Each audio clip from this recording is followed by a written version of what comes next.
अच्छा, जैसे कि हमने अभी लास्ट टाइम हमने कमांड्स यूज़ की थी, डायमेंशन की और शीट सेटअप की। अच्छा, अब हम जो इस्तेमाल करेंगे कमांड्स का, जो सीट हमारा जो सेटिंग होती है ना शीट की, लाइक जैसे हमने ऑटोकैड न्यूली इंस्टॉल होता है, तो सारा कुछ हमारा बिल्कुल आउट होता है इसमें, जैसे कि कर्सर वगैरह ये सारी चीज़ें। मैं पहले आपको ज़ीरो करके फिर मैं आपको दिखाता हूँ उसका सारा कुछ।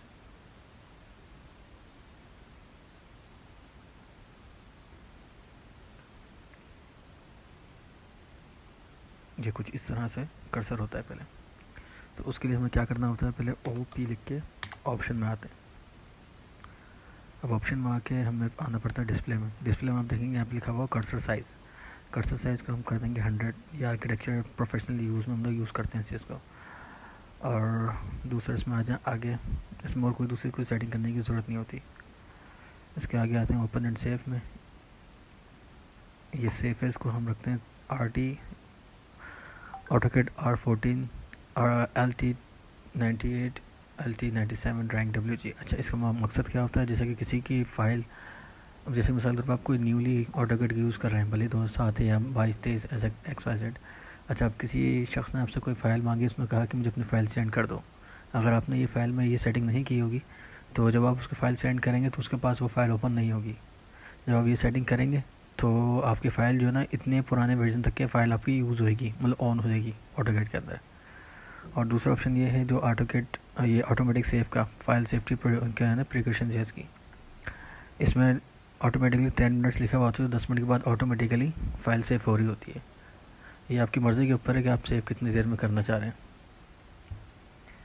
इसके बाद हमारे आता है इसके अपलोड एंड पब्लिश का। ही तो ऑटोमेटिकली जो आपका प्रिंट इंस्टॉल है तो वो सिलेक्ट होगा, अदरवाइज़ PDF हमने यूज़ करना, जो भी यूज़ करना है आपको इसमें सेटिंग। और आगे चल के मैं थोड़ा सा इसमें सिस्टमाइज़ बताऊँगा अभी कि PDF की जो फॉर्मेट्स हमें बनाने का टूल जो होता है वो क्या होता है, किस तरह इसको बनाया जाता है, वो भी इंशाल्लाह आगे चल के क्लासेस में बताऊँगा।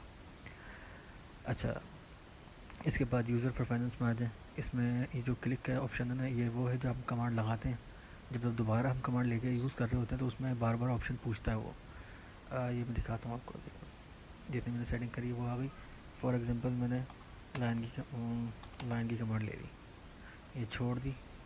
अभी दोबारा पूछेगा राइट इंटर कमांड यूज़ करने के लिए या कैंसिल करने के लिए, ये बार बार पूछता रहेगा। इंटर करूँगा दोबारा चलेगी कमांड, ये रिपीट लाइन। वो सेटिंग अगर मैं कर लूँगा तो वो ऑप्शन नहीं आएगा बार बार। ऑप्शन में आएंगे हम, right click customization, repeat and last, repeat last, enter, और इसको टर्न ऑफ कमांड सेंसिटिव में अप्लाई करके अब आगे बढ़े। ड्राफ्टिंग। अच्छा, ये ड्राफ्टिंग टूल इसलिए होता है ये वाला कर्सर, जैसे कि हमें कोई सिलेक्शन वगैरह होती है। अब अभी तो हम कुछ काम नहीं कर रहे हैं तो इसमें हमें कोई अपनी डिस्टर्बेंस नहीं है, बट इन प्रोफेशनल जब हम आर्किटेक्चर ड्राइंग बनाते हैं वो बहुत ज़्यादा डिटेल से होती है उसके अंदर ना।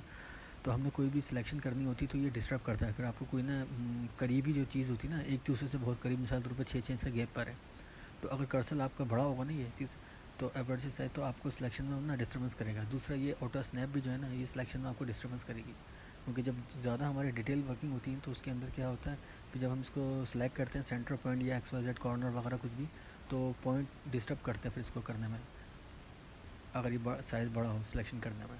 तो इसको भी अपने हिसाब से छोटा रखें, कम रखें इसको।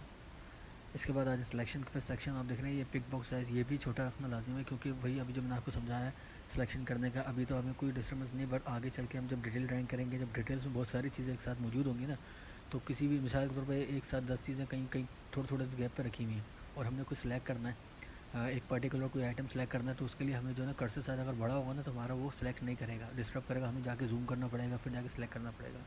जब कर्सर पिक हमारा पॉइंट छोटा होगा ना तो हमें दूर से भी पता चल जाएगा ना हम पिक कर सकते हैं, तो हम इसको डायरेक्टली पिक कर लेंगे। ठीक है। अब दूसरा ऑप्शन ये है कि ये ग्रिप साइज़, ये ग्रिप साइज़ भी हमने छोटा रखना है, ये भी बहुत ज़्यादा बड़ा नहीं रखना है। बेसिकली मैश कहलाता है। जैसे अगर कोई भी लाइन हम सेलेक्ट करते हैं तो उसमें क्या है, ये चीज़ शो करता है, जैसे हमने ये लाइन सेलेक्ट कर लिया, अभी मैशेज़ हैं, अभी बहुत बड़े बड़े होंगे ना तो ये भी डिस्टर्ब करेगा हमें अगर डिटेल ड्राइंग्स वगैरह रहेंगे। तो ये छोटे से ऑप्शन है। और इसमें आपको और चीज़ दिखा देता हूँ, जैसे कि हमारे अभी ये जो मैंने ऑप्शन का बताया था सेंटर पॉइंट वगैरह का, ये OP की कमांड से आता है। ठीक है। अच्छा, अब दूसरे में जैसे कि ये ड्राफ्टिंग टूल्स में हम ये देख रहे हैं कर्सर स्नैपशॉट, इसकी मैं सेटिंग बताता हूँ आपको। वो कमांड है हमारी एस ई स्पेस करेंगे तो हमारा ये ऑटो गेट ऑप्शन आ जाएगा। उसमें क्या है, पहले इस तरह से होता है ये, उसको आप सिलेक्ट आल कर लें ताकि आपको कोई भी डिस्टर्बेंस ना हो। अगर वैसे कोई एक अलग मखसूस कोई आइटम ऐसा बना रहे हैं जिसमें हमें सिर्फ पॉइंट चाहिए, कोई सेंटर पॉइंट चाहिए या एंड पॉइंटिंग चाहिए, तो वो हमें यूज़ में आ जाएंगे।